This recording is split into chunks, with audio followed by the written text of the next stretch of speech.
प्रिया सुहानी का बहुत ही जल्द ब्रांड लेवल का गाना आप सबके बीच सुनने के लिए और देखने के लिए मिलेगा। जी हाँ दोस्तों, अगर आप लोग प्रिया सुहानी का फैन है तो इस चैनल को सब्सक्राइब करके ऑल पर क्लिक कर लीजिएगा कि आने वाला वीडियो आप तक पहुंच सके। जी हाँ दोस्तों, जी हाँ बता दें कि प्रिया सुहानी जो कि रातों रात डांस करके खेसारी लाल यादव के गाना पर रातों रात स्टार्ट हो चुकी है।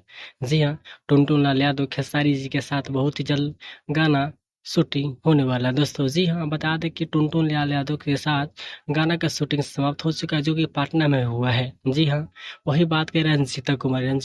रंजीता कुमारी बहुत ही जल्दी वायरल भी है और बहुत ही जल्द मार्केट से दूर हो चुकी है। जी हाँ, ये देखिए, कोई कहता है छोटा स्टार के गाने पर रील बनाकर वायरल हो जाइए, उसके बाद आप दब जाइएगा। वही देखिए, प्रिया सुहानी जी आज मार्केट में काफी धूम मचाई है। जी हाँ, बता दें दोस्तों कि रंजीता कुमारी में कोई टैलेंटर नहीं है, और वही बात करें प्रिया सुहानी में, ये बहुत टैलेंटेड आदमी है, इसीलिए इनको बुलाया गया है दोस्तों। जी तो चलिए मिलते हैं नेक्स्ट वीडियो में, तब तक के लिए बाय दोस्तों।